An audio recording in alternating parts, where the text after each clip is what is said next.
कौन बा हरी हरी वसुंधरा पर नेटवर्क ना नेटवर्क एकदम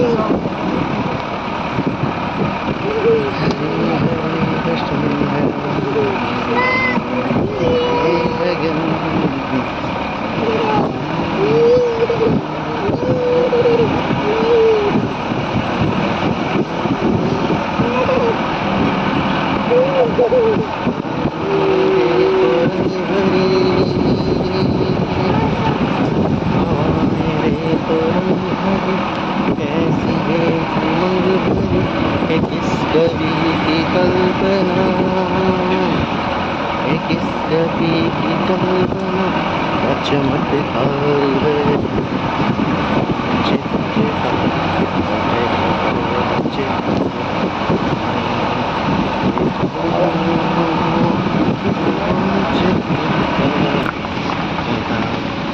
हरी हरी वसुंधरा पे नीला नीला ये गगन की पहना रहा है जैसे ये चमन देखो रंग भरी देखो रंग भरी कैसी ये उमंग भरी ये किस कवि की कल्पना ये किस कवि की कल्पना का चमत्कार है ये कौन चित्रकार है ये कौन चित्रकार ये कौन चित्रकार है ये कौन चित्रकार है ये कौन चित्रकार हरी हरी वसुंधरा पे नीला नीला ए गगन गजब ये कौन चित्रकार गजब होगा ये कौन चित्रकार कौन चित्रकार ये कौन चित्रकार है ये कौन चित्रकार है ये कौन चित्रकार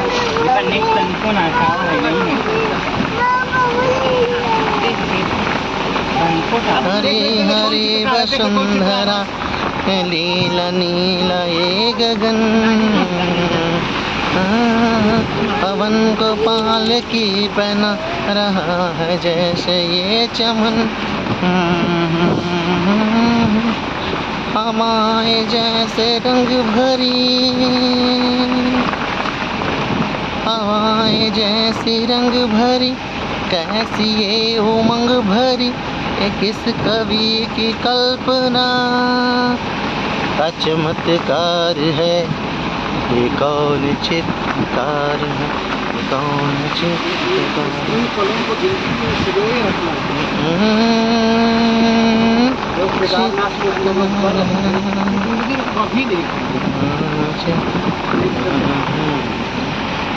भीगा हुआ पैर भीगा हुआ बदन भीगा हुआ सामान भीगी हुई रोड और भीगी हुई बस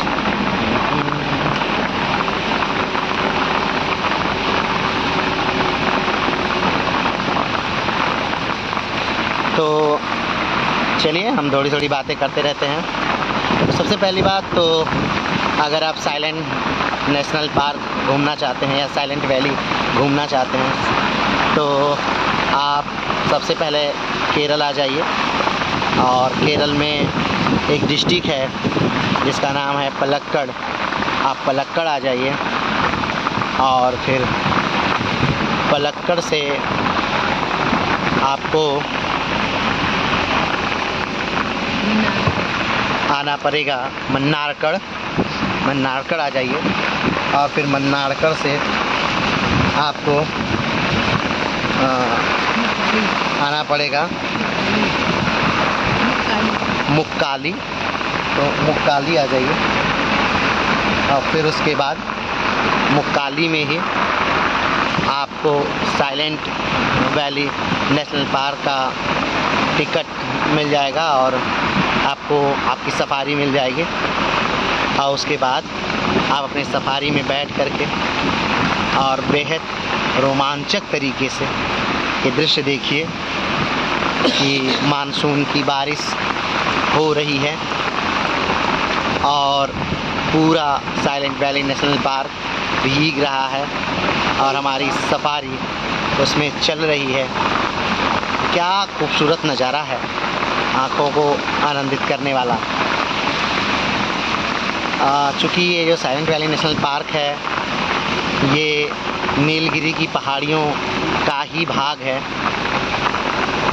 ये नीलगिरी की पहाड़ियाँ जो कि आप जानते हैं जंक्शन पहाड़ियाँ हैं, यानी कि पूर्वी घाट और पश्चिमी घाट की पहाड़ियाँ दोनों आकर के नीलगिरी की पहाड़ियों पर ही मिल जाती हैं। नीलगिरी की पहाड़ियाँ अपने कॉफ़ी के लिए, अपनी चाय के लिए, अपनी चॉकलेट के लिए प्रसिद्ध हैं। और नीलगिरी की पहाड़ियाँ 3 राज्यों में हैं, कर्नाटक में, केरल में और तमिलनाडु में। नीलगिरी की पहाड़ियों का जो कर्नाटक वाला भाग है उस पर कॉफ़ी होती है। नीलगिरी की पहाड़ियों का जो ऊटी वाला भाग है या कुन्नूर वाला भाग है वहाँ चाय की खेती होती है। और नीलगिरी की पहाड़ियों का जो केरल वाला क्षेत्र है, यानी ये वाला क्षेत्र, यहाँ पर कॉफ़ी की खेती होती है। तो और यहाँ की जो कॉफ़ी खेती है वो यहीं के ट्राइबल लोग करते हैं। कॉफ़ी के पौधों को मैंने पिछले वीडियो में दिखाया भी था।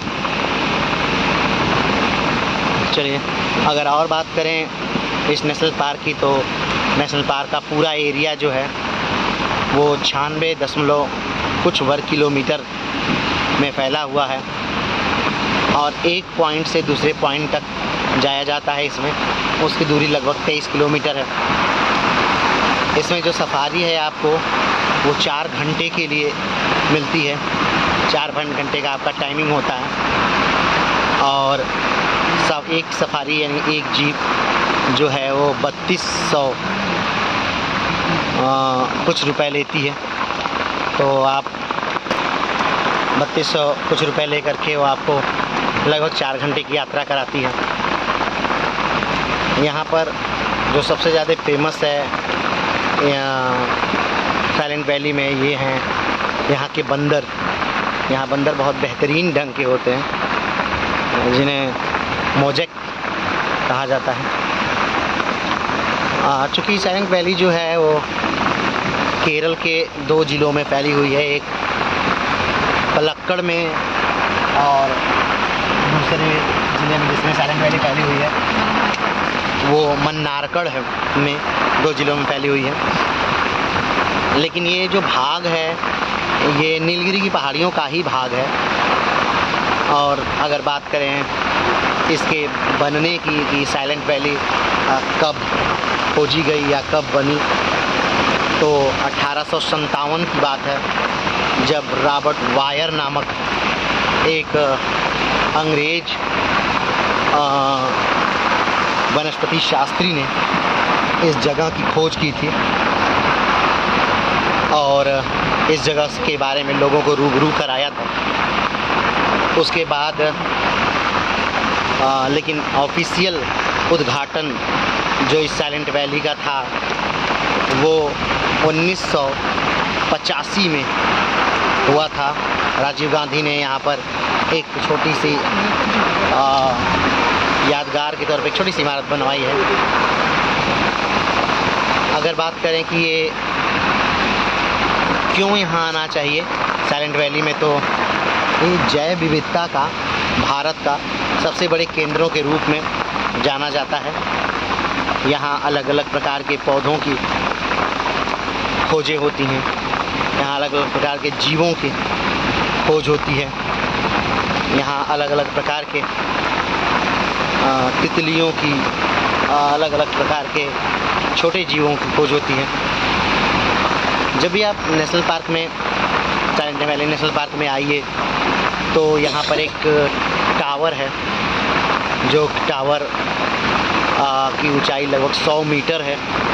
उस टावर पे चढ़िए, वहाँ से आपको ऊटी दिखेगा, तमिलनाडु का भाग दिखेगा, केरला कर्नाटक दिखेगा। ये पूरा जो रेंज है ये लगभग पहाड़ों वाला ही रेंज है। वैसे तो केरल मुख्य रूप से फेमस अपने साइलेंट वैली और बैक वाटर के लिए है। लेकिन यहाँ केरल में और भी मसाले, क्योंकि कोच्चि को रानी ही कहा जाता है, तो मसालों के लिए, रबड़ के लिए, काजू के लिए, नारियल पानी के लिए फेमस है। और अगर हम इस पूरे दृश्य के बारे में बात करें तो आखिर में अगर हम पूरे केरल के बारे में बात करते हैं तो क्या क्या घूमने लायक है केरल में। एक पहले तो उन ज़िलों के बारे में बात कर लेते हैं जो कि खूबसूरत और घूमने योग्य हैं। तो सबसे पहले वायनाड बेहतरीन ज़िला है, जो कि केरल के उत्तर का ज़िला है, बढ़िया डिस्ट्रिक्ट है। फिर वायनाड के बाद अगर हम बात करें तो कोझिकोड है, जो कि बेहतरीन डिस्ट्रिक्ट है घूमने के लिए। फिर उसके बाद मालापुरम है, वो भी काफ़ी फेमस डिस्ट्रिक्ट है। फिर उसके बाद पलक्कड़ है, जिसमें साइलेंट वैली का प्रवेश द्वार है। फिर अगर बात करें तो त्रिशूर है, त्रिशूर जिसमें गुरुवाई मंदिर वगैरह है, काफ़ी फेमस है। फिर अगर बात करें तो कोच्चि है, जो भारत का एकदम लगभग हब है, जो कई द्वीपों का समूह है। फिर उसके बाद अगर हम बात करें तो इडुक्की है। फिर उसके बाद अगर हम बात करें घूमने वाली जगह तो अलपुझा है। फिर उसके बाद बात करें तो पथनमथिट्टा है, जहाँ पर सबरीमाला विवादित टेम्पल है, जहाँ महिलाओं के आदेश पर प्रवेश पर बैन लगा था, लेकिन फिर कोर्ट ने आदेश दिया कि नहीं है, महिलाएं प्रवेश कर सकती हैं। उसके बाद त्रिवेंद्रम, त्रिवेंद्रम यानी कि केरल की राजधानी, और जहाँ पर पद्मनाभम स्वामी का मंदिर है, जो कि बहुत ज़्यादा फेमस है और जो विश्व के सबसे ज़्यादा अमीर मंदिरों में गिना जाता है। अगर ये तो हो गई ज़िलों की बात कि एक पूरा ज़िला,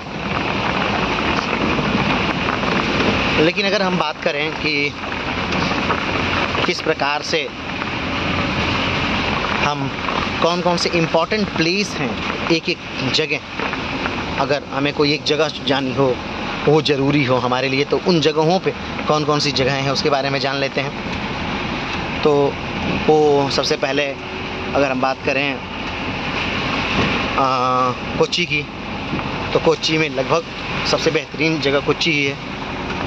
कोच्चि में आपको वास्को डी गामा की कब्र मिल जाएगी, अगर आप इतिहास में ज़्यादा रुचि रखते हैं। जब वास्को डी गामा आता है 1524 में तीसरी बार, तो उसकी मृत्यु कोच्चि में ही हो जाती है और उसे कोच्चि के ही सेंट फ्रांसिस चर्च के अंदर दफना दिया जाता है। ये तो हो गई पहली जगह। दूसरी जगह सेंट फ्रांसिस चर्च स्वयं है। सेंट फ्रांसिस चर्च का निर्माण 1503 में किया गया था, तो ये भारत का सबसे पुराना चर्च है सेंट फ्रांसिस चर्च। अगर हम और बारे में बात करें तो और भी कोच्चि बहुत सारे चर्च हैं जो 15वीं शताब्दी के एरा में बने थे। ये बात अलग है कि उसमें कुछ अलग से अभी मैन्युफैक्चर किया गया है। अगर हम और चीज़ों के बारे में बात करें तो केरल में इम्पोर्टेंट जो मंदिर हैं वो केरल की राजधानी तिरुवनंतपुरम में है, पद्मनाभम स्वामी मंदिर। यहाँ पर भगवान विष्णु का मंदिर है और यहाँ विष्णु भगवान लेटे हुए हैं। उनका जो दाहिना हाथ है वो नीचे की तरफ शिवलिंग को स्पर्श किया हुआ है। उनके पेट से ब्रह्मा निकले हुए हैं और उनकी पैर पर विष्णु तरफ हैं, लेकिन बीच में उनके 2 दरवाजे या 2 दीवारें हैं।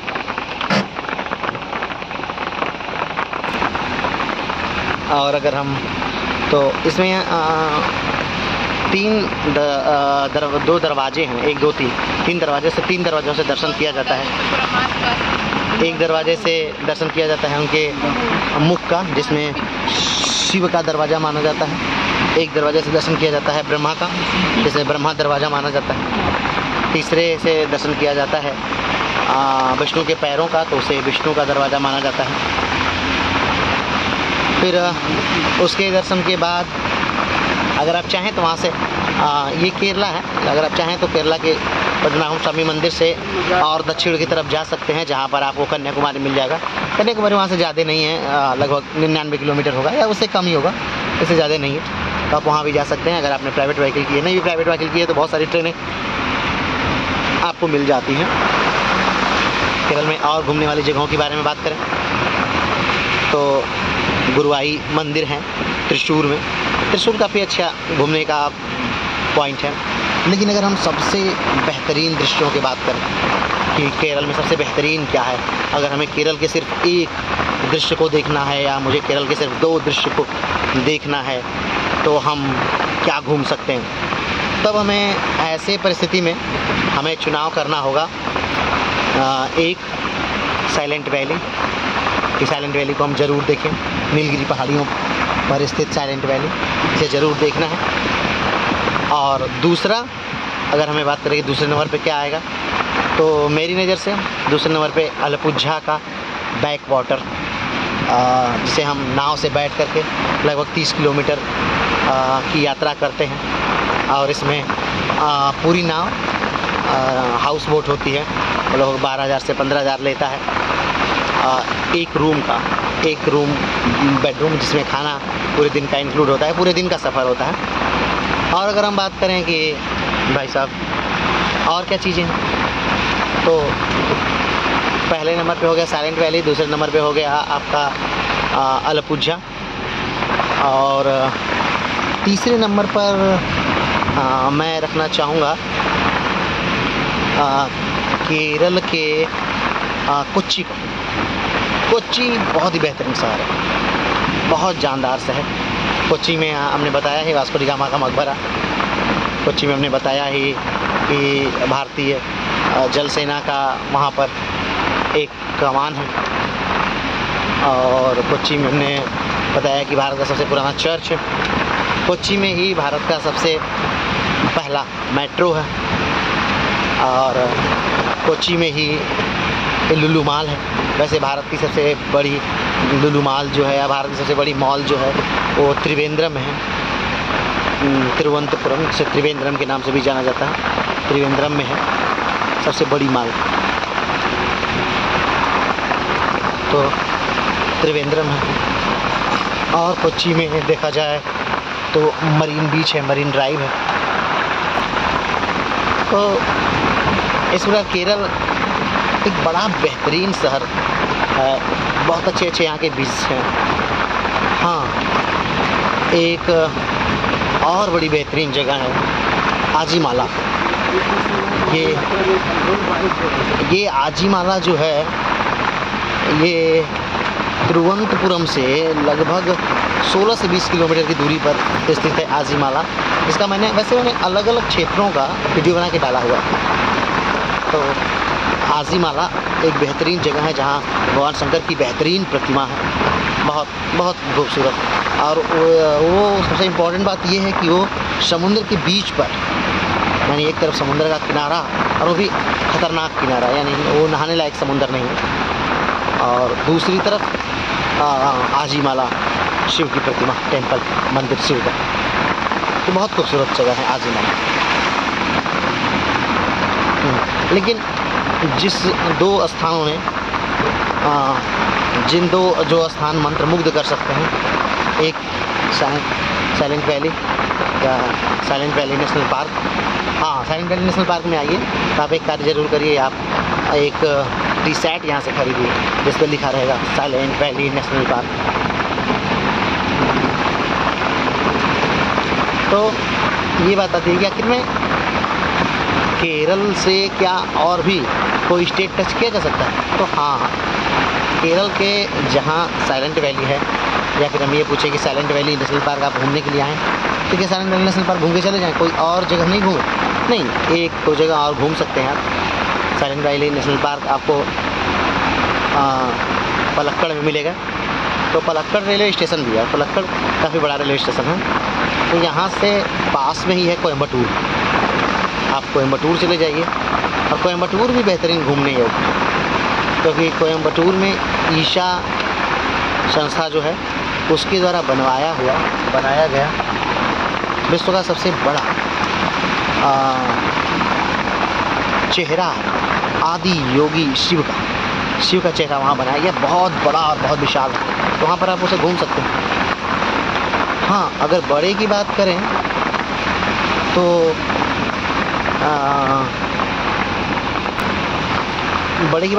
तो पथनमथिट्टा में एक जटायु नेशनल पार्क भी है, जो विश्व का सबसे बड़ा वहाँ पक्षी का चित्र है, सॉरी चित्र नहीं, मूर्ति।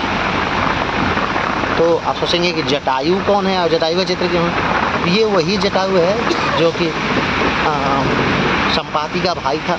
अब संपाति कौन है? तो जटायु और संपाति दो पक्षी हैं, दो विशाल पक्षी हैं और अपने आकार के लिए जाने जाते हैं।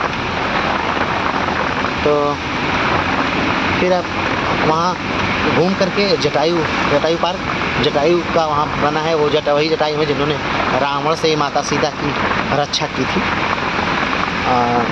जब रावण सीता को हर के लेके जा रहा था तो जटायु रावण से लड़ा था, लेकिन रावण काफ़ी शक्तिशाली है और उसने चंद्रहास खड़ग से जटायु का एक पंख काट दिया और जटायु उसी पर्वत पर गिर गया। तब से जटायु वहीं पे पड़ा हुआ था और यहाँ पर जटायु के मूर्ति का निर्माण किया गया है और बहुत काफ़ी खूबसूरत और बहुत बेहतरीन मूर्ति है वो जटायु की मूर्ति जो। अब अगर हम सोचें कि और क्या है केरल में घूमने लायक, तो आप केरल में अलपुझा में ही एक और चीज़ है, वो है लाइट हाउस। लाइट हाउस आप अक्सर फिल्मों में देखे होंगे, एक बड़ी सी ऊंची बिल्डिंग जिस पर चढ़ के लाइट ऊपर से जलती है और नाव दूर से उसे देखते हैं। ये पूरा दृश्य जो मिलता है, ये जो नज़ारा है, ये अलपुझा में है। अलपुझा में एक बेहतरीन लाइट हाउस, वो काफ़ी बड़ा लाइट हाउस है जो कि लगभग अपने 150 सालों से भी पुराना है। अगर हम साइलेंट वैली नेशनल पार्क, ये पूरा देखिए जो हम चल रहे हैं, ये लगातार साइलेंट वैली नेशनल पार्क ही है। तो अगर हम बात करें कि साइलेंट वैली नेशनल पार्क के अंदर हमें रुकना है, तो हाँ, आराम से रुक सकते हैं। साइलेंट वैली नेशनल पार्क के अंतर्गत अंदर आप आइए। 3000 रुपये पर हेड के हिसाब से इसमें चार्ज लगता है।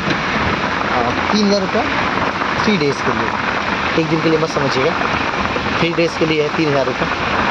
तो आप आइए विद फैमिली, इस जंगल के बीचों बीच रूम लीजिए और यहाँ रुकिए। खाना पीना सारी चीज़ें आपको मिलती रहेंगी, तो उसकी आपको कोई दिक्कत नहीं होगी।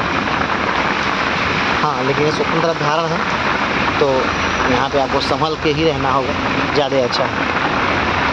अच्छा, ये वैसे वन है, ये जो वन है ये सदाबहार वर्षा वन है। साइलेंट वैली जो नेशनल पार्क है ये सदाबहार वर्षा वन है। ये इसमें कि नेशनल पार्क के वन, सदाबहार का क्या अर्थ होता है?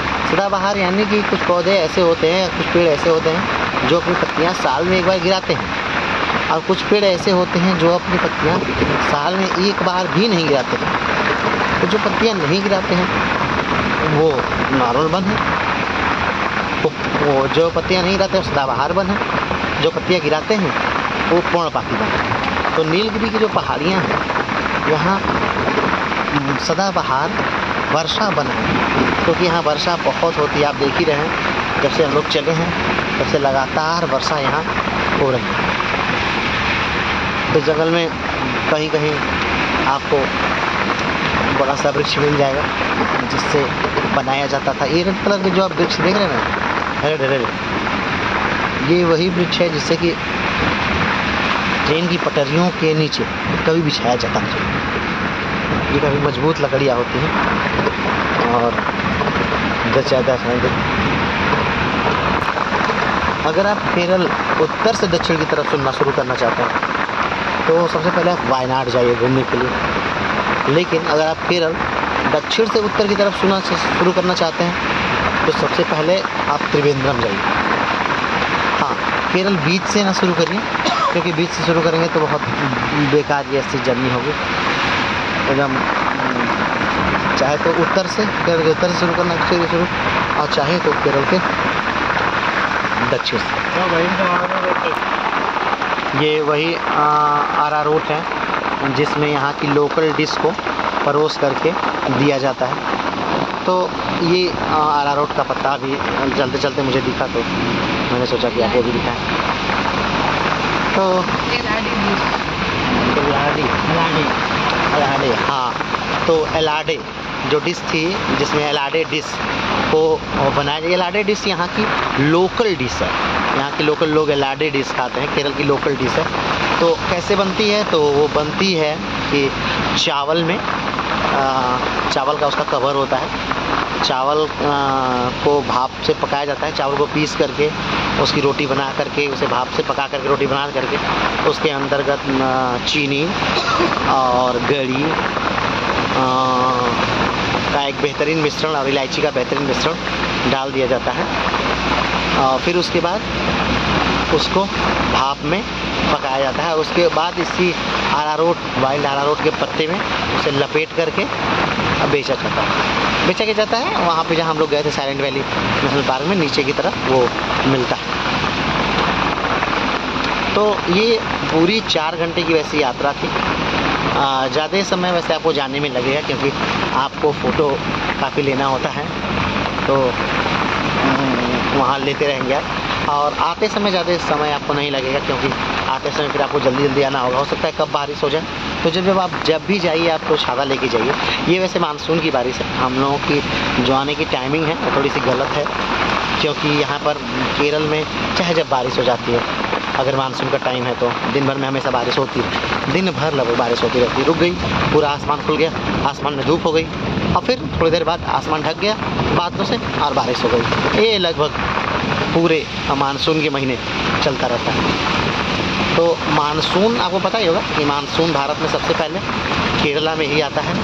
1 जून को अरब सागर की मानसून इधर आ जाते हैं और सबसे पहले पश्चिमी घाट की पहाड़ियों से वो टकराते हैं और यहाँ बारिश करते हैं। चूँकि ये जो जंक्शन है, यानी नीलगिरी जंक्शन है, सबसे निचली पहाड़ी देखा जाए, अगर भारत की पूछा जाए कि सबसे नीचे की पहाड़ियाँ हैं तो कार्डेमम हिल है, ठीक। और कार्डेमम हिल के ऊपर कौन सा है? तो अन्नामलाई है। तो अन्नामलाई के ऊपर कौन सा है? तब वहाँ पर है नीलगिरी की पहाड़ी। तो ये 3 पहाड़ियाँ लगातार नीचे से ऊपर की तरफ। और हमने बताया ही आपको यहाँ पर एक कुंती पूजा नामक नदी बहती है इस पूरे साइलेंट वैली में, जो साइलेंट वैली को लगभग सींचती है। पूजा का हमारे अलग में होता है नदी, कुंती यानी कि अर्जुन की माँ, तो वो भी है।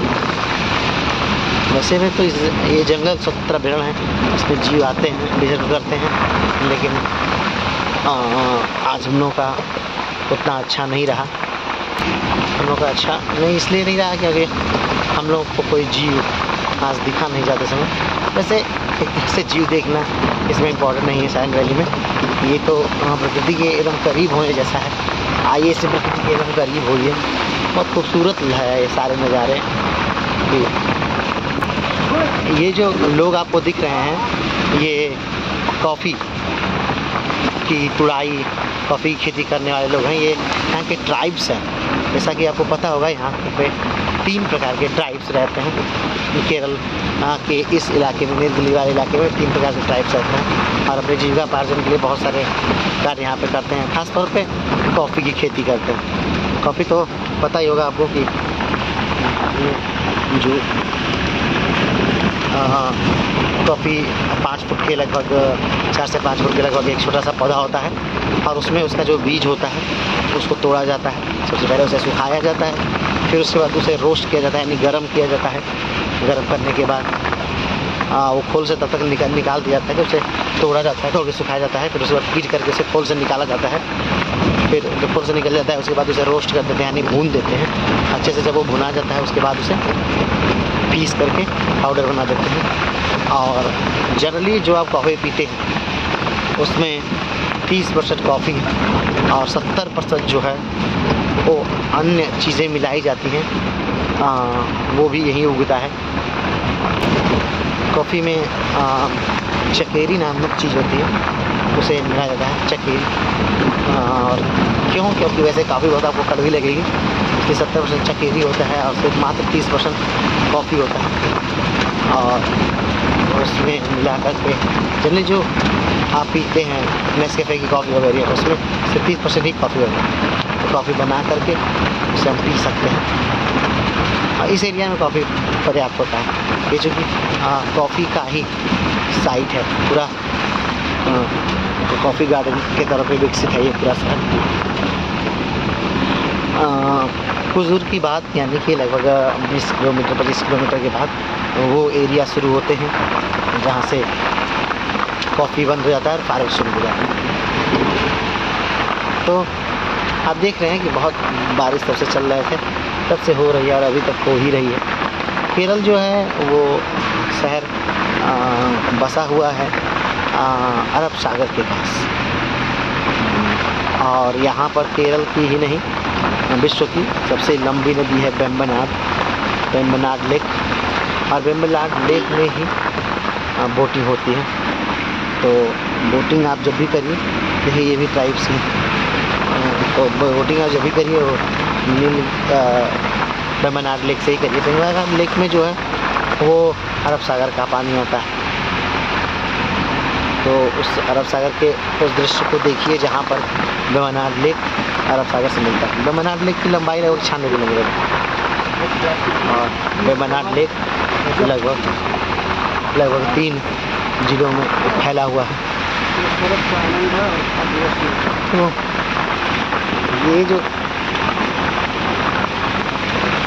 तो ये नीलगिरी की पहाड़ियों पर ही चंदन की खेती हुई है। और कर्नाटक में ये नीलगिरी जो फैला हुआ है, तो वहाँ पर कई नेशनल पार्क भी हैं। अभी केरल में इसी से सटे हुए कई नेशनल पार्क हैं, तमिलनाडु से भी इसी से सटे हुए कई नेशनल पार्क हैं, जैसे बांदीगढ़ नेशनल पार्क कर्नाटक में है, नागरहोल नेशनल पार्क कर्नाटक में है, मुदुमलाई नेशनल पार्क तमिलनाडु में है, मुदुमलाई टाइगर रिजर्व भी तमिलनाडु में ही हैं। तो ये सब चीज़ें बसी हुई हैं केरल में। केरल की और अगर बात करें तो भरतनाट्यम जो है केरल का लोक नृत्य है। केरल के बारे में अगर और देखें तो केरल एक बेहतरीन सभ्यता के साथ सजोए हुआ है।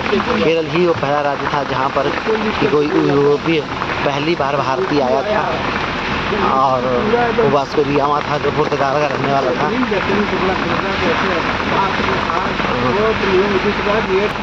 अच्छा, अभी नीचे आप देख सकते हैं दो जो रो है, यहाँ पर 2 रो है, 2 गाड़ियों की। ऐसा पहला रो हम इसी नेशनल पार्क में देखे हैं। इसी नेशनल पार्क में एक पहिए पे एक गाड़ी चलती है,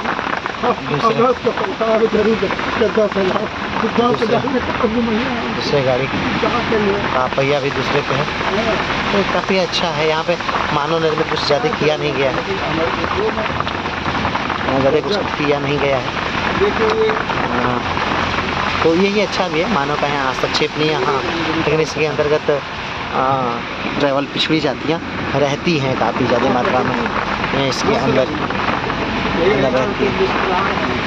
तो अभी अगर आप सराइट वैली घूम चुके हो तो आप लक्कड़ घूम लीजिए, त्रिशूर घूम लीजिए, आस पास है सब। कोयम्बटूर घूम लीजिए। कोयम्बटूर से अगर आपका मूड बने तो आप जा सकते हैं कुन्नूर। बहुत खूबसूरत हिल स्टेशन है कुन्नूर, 2 दिन का स्टे आप वहाँ कर सकते हैं। कुन्नूर से भी अगर आपका बजट साथ दे और आपका मूड अच्छा हो तो आप ऊटी जा सकते हैं।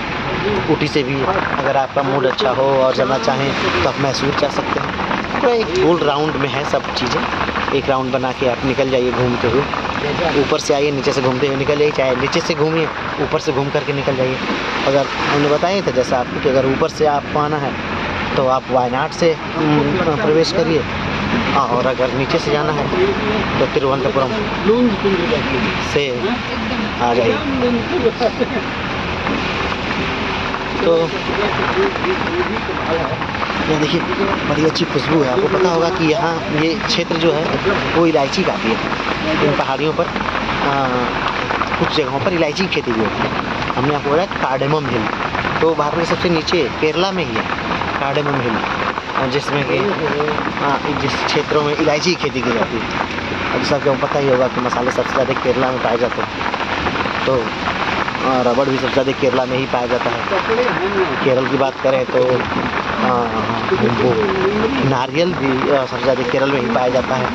केरल की और बात करें तो केरल में national park, silent Valley National park है, समाधि है वास्को डी गामा की, और साइलेंट वैली है, और भारत का पहला मेट्रो रेलवे है।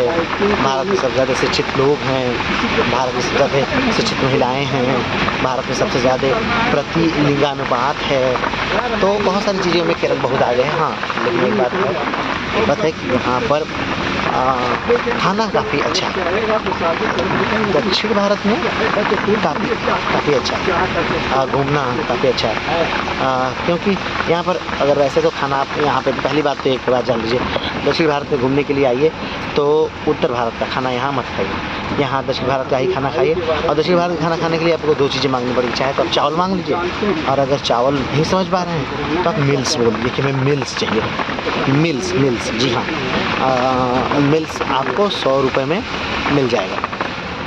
और मिल्स में चावल होता है, पापड़ होता है, और 10-15 को उसका खाना होता है। तो ये सब चीज़ें हैं, आप केरल आइए घूमिए। लेकिन हाँ, केरल अगर आ रहे हैं तो साइलेंट वैली और कोझिकोड, ये दो चीज़ें ज़रूर देखिए, क्योंकि दोनों चीज़ें बेमिसाल हैं केरल की।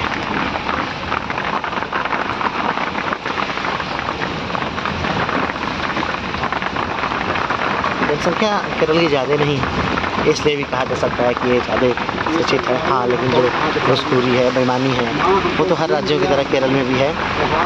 वो लगभग 1 महीने की टूर में मैंने देखा हर जगह, वो ऐसा ही है हर जगह, कोई ज़्यादा वो अंतर नहीं है भारत के अन्य राज्यों में और केरल में।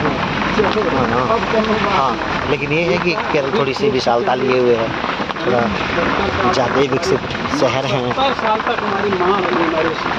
तो ये आप देखिए, इस यहाँ के पेड़ भी, जो नीलगिरी के पेड़ हैं या फिर जो साइलेंट वैली के पेड़ हैं, ये भी बहुत पुराने हैं, लगभग कि 250-300, 300, 400 साल पुराने हैं पेड़, और उस तरह से पूरा घना बसा हुआ है। यहाँ पर आपको जोंकें बहुत परेशान करेगी। जोंक आप अगर पैदल चल रहे हैं तो वो 10-15 जोंक आपके शरीर पे चिपक जाएगा, काट लेगा, खून चूसने लगेगा, बहुत दिक्कत होती है। लेकिन फिर भी केरल के साइलेंट वैली का तोड़ तो कुछ हो ही नहीं सकता। गजब जानदार है केरल की खूबसूरती, बेमिसाल है।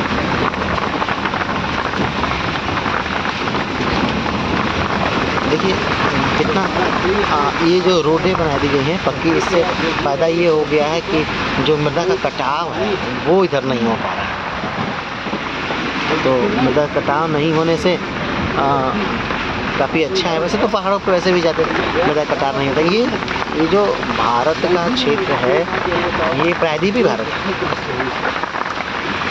ये ओरिजिनल भारत है, जो भारत टूट के अलग हुआ, ये असली भारत वाला क्षेत्र है।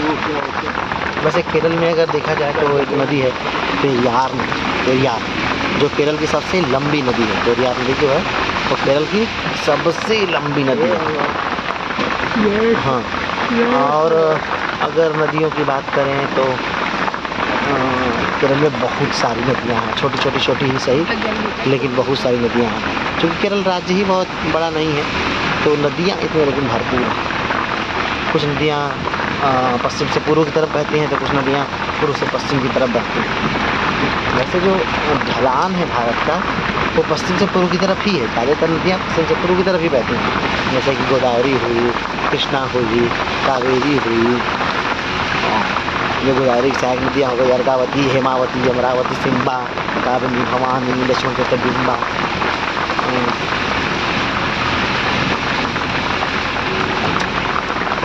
नहीं उसके तो है वेनगंगा, पेनगंगा, प्राणहिता, प्रवरा, पूर्णा, मंजिला, इंद्रावती। और कृष्णा की है अर्कावती, हेमावती, अमरावती, सिंबा, काबिनी, भवानी, लक्ष्मण के बिंबा। तो ये सहायक नदियाँ हैं सब। तो ये पश्चिम से पूर्व की तरफ बहती हैं। लेकिन कुछ नदियाँ ऐसी भी हैं केरल में और भारत में तो हैं ही हैं, जो कि पश्चिम से पूर्व की तरफ नहीं, पूर्व से पश्चिम की तरफ बहती हैं। जैसे नर्मदा पूर्व से पश्चिम की तरफ बहती है, ताप्ती पूर्व से पश्चिम की तरफ बहती है। क्यों? क्योंकि ये घाट खोजती हैं, घाट। यानी इन्हें मिल गया है एक दबा हुआ स्थान जिसमें बहुत तेज़ी से नीचे की तरफ बहती निकलती है और सागर के साथ एक्सचुरीज बनाती है।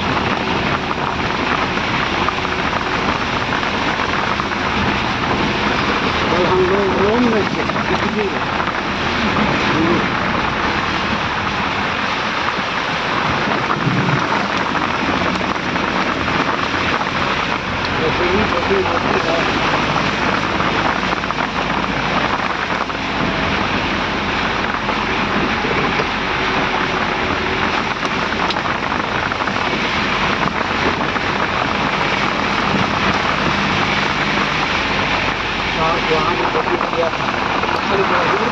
तो आपके सामने ऐसा देखें, ये पूरा साइलेंट वैली है जिसमें मैंने एंडिंग पॉइंट और एंडिंग पॉइंट से शुरू करके हम फ्रंट पॉइंट तक आने जा रहे हैं। अभी हमें 17 किलोमीटर जाना है।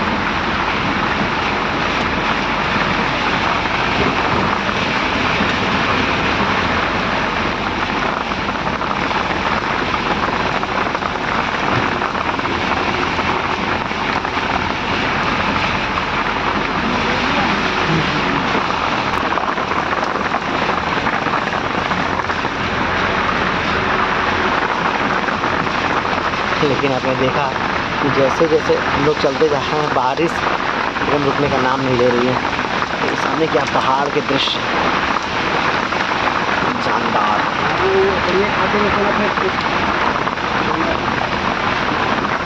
हाँ, लेकिन एक बात है कि अगर ये टूर केरल में जब भी टूर करिए या फिर अगर आप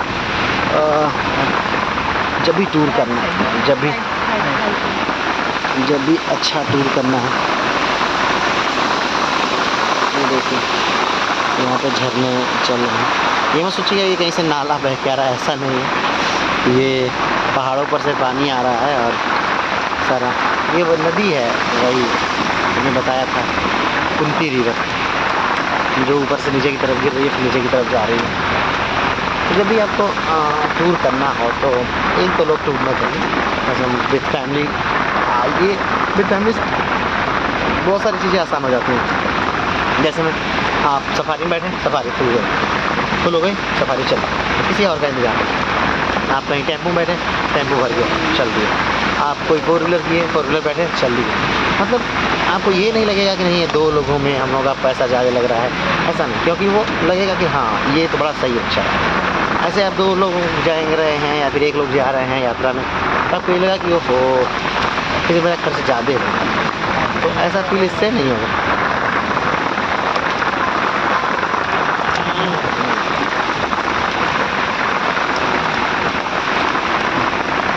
तो इसलिए फैमिली में जाना काफ़ी अच्छा है। हाँ, लेकिन एक बात तो है कि फैमिली में जाने में काफ़ी खर्च है।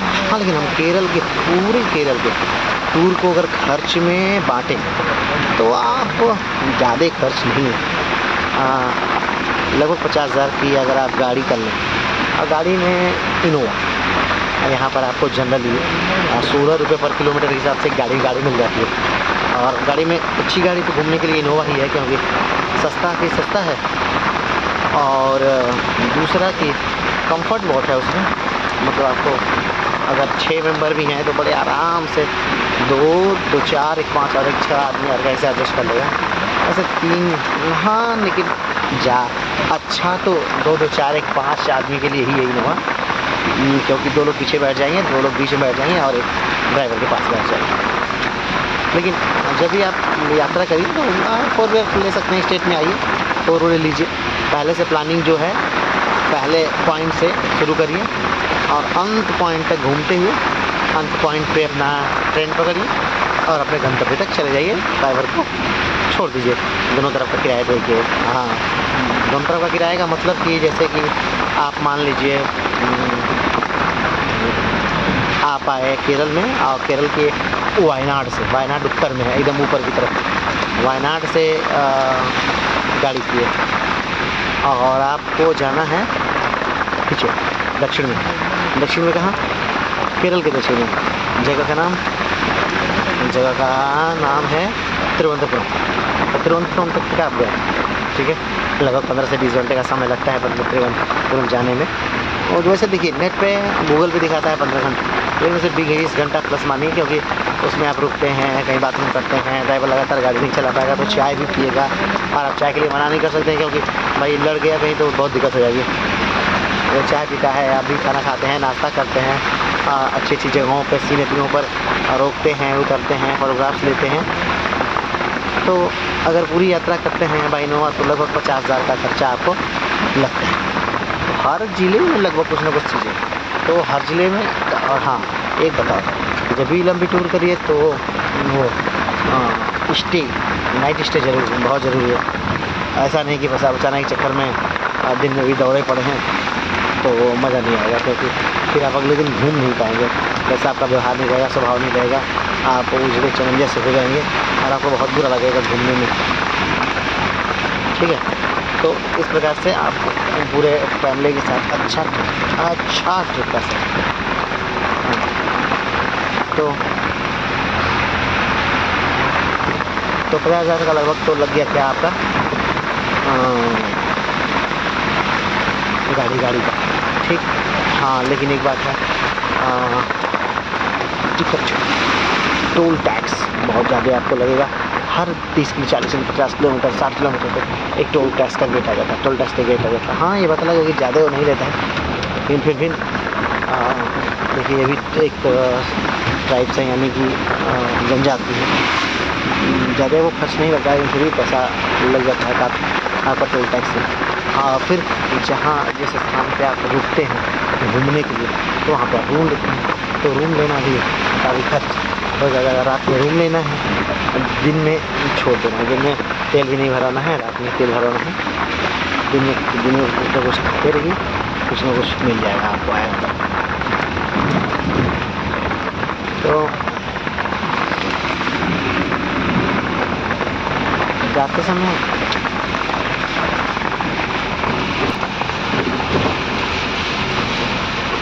फिर उसके अगर हम और चीज़ों पे बात करें तो हाँ, एक स्टेट से अगर आप दूसरे स्टेट में जा रहे हैं, जैसे कि आप केरला में हैं, घूमने के केरला में आए हैं और आप तिरुवनंतपुरम चले गए हैं।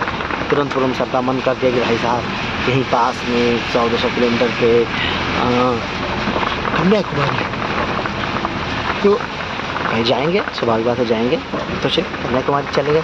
लेकिन कन्याकुमारी जाने से पहले जो लास्ट गेट है किसका, वो केरला का, वहाँ आपको बनाना होगा पास।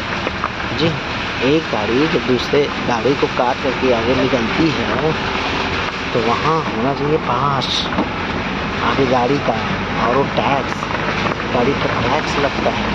अगर फैमिली गाड़ी है तब तो नहीं लगेगा, लेकिन अगर आपने किराए पर लिया है तो इंसिडेंट का टैक्स लगेगा, जिससे 700 रुपया लगभग तमिलनाडु गवर्नमेंट लेती है अपने स्टेट में आने के लिए। वो परमिट देती है मात्र 3 दिन में। फिर उसके बाद तमिलनाडु से जब आप केरला में आएंगे तो वो लगभग 700 रुपये 800 रुपये रहती है। और लेकिन अंडा हर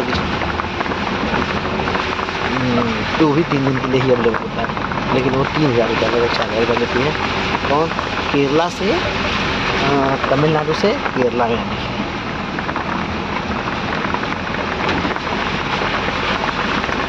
तो बात करते हैं और क्या लगेगा। तो पहला तो हो गया गाड़ी का भाड़ा, दूसरा टोल टैक्स, और तीसरी सबसे ज़रूरी चीज़, जहाँ भी आप घूमने जाते हैं कहीं भी ऐसे ही गाड़ी को खड़ा मत कर दीजिए, चोरी ज़रूर से लगा दीजिए, चोरी ज़रूर से लगा दीजिए, वो बहुत ज़रूरी है।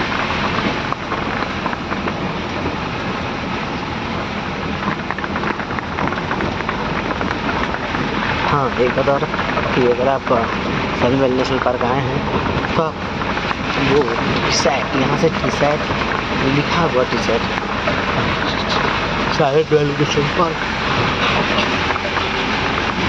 अच्छा है।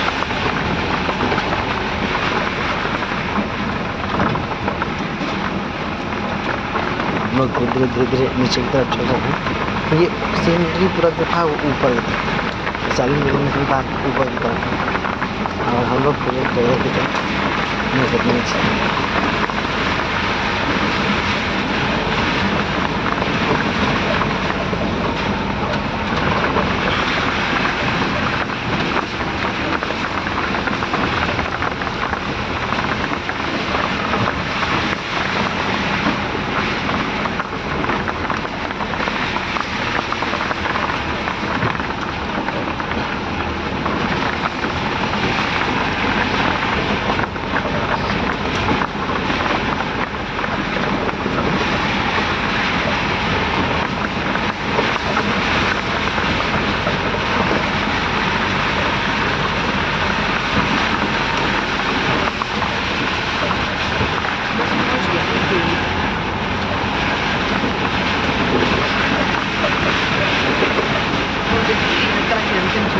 अब यात्रा हम अंतिम दौर में पहुंचने वाले हैं, यानी कि बस अब हम लोग नीचे की तरफ एकदम उतरने वाले हैं। यहाँ पे देखिए कुछ आपको जो छोटे छोटे पतले पतले वृक्ष दे रहे हैं, छोटे तो नहीं है लेकिन हाँ पतले वृक्ष हैं, पतले पतले लंबे लंबे, वो हैं सुपारी के।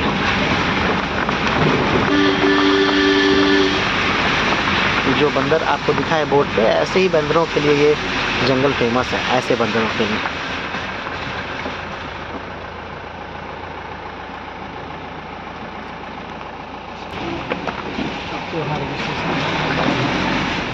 ये देखिए यही गेट है, यहाँ से एंट्री होती है। और हम लोग नीचे की तरफ आ गए।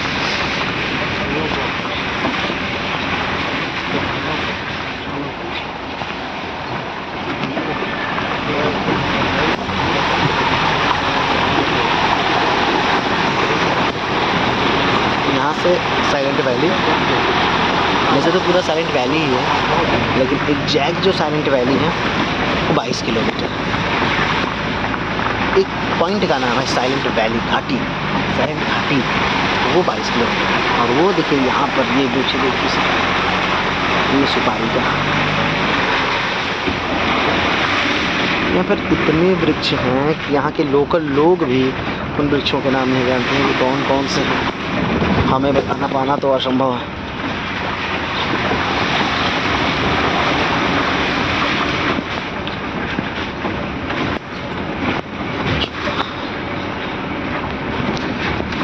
अब हम लोग वहाँ जा रहे हैं जहाँ से हमारी सफारी बुक हुई थी, गवर्नमेंट ऑफिस है, हम लोग वहाँ जा रहे हैं। ये यहाँ का छोटा सा गांव है, साइलेंट वैली का, केरल का गांव है, छोटा सा गांव।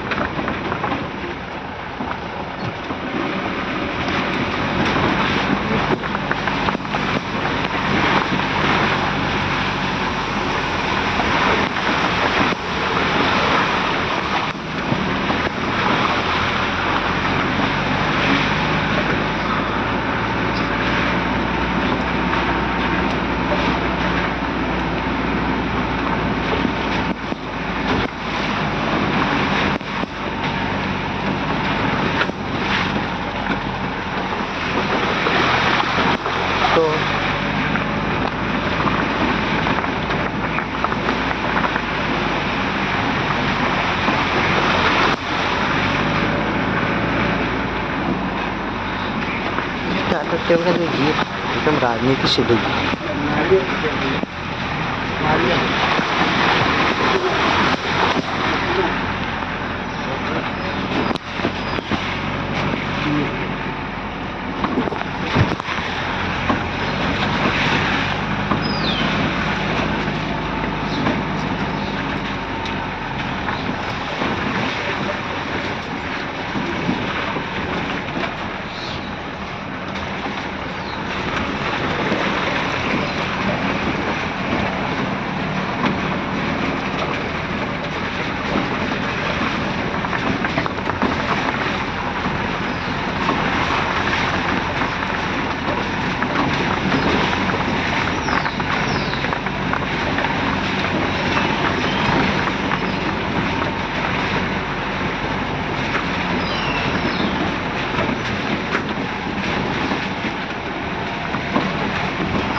अब लगभग हम पहुँचने ही वाले हैं, लगभग पहुँच गए हैं।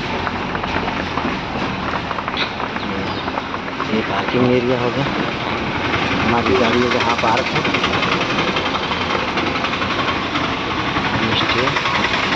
यहाँ पे सब लोग अपने घरों में देते हैं कि आप हमारे घर में होम स्टे कर लीजिए, होम स्टे कर लीजिए, क्योंकि यहाँ आजीविका का साधन ज़्यादा कुछ नहीं है। और ये है वो ऑफिस जहाँ से हम लोग किए थे चलना प्रारंभ।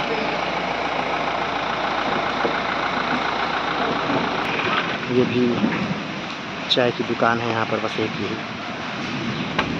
तो इसी के साथ हम लोग पहुँच गए। नमस्कार, धन्यवाद, जय।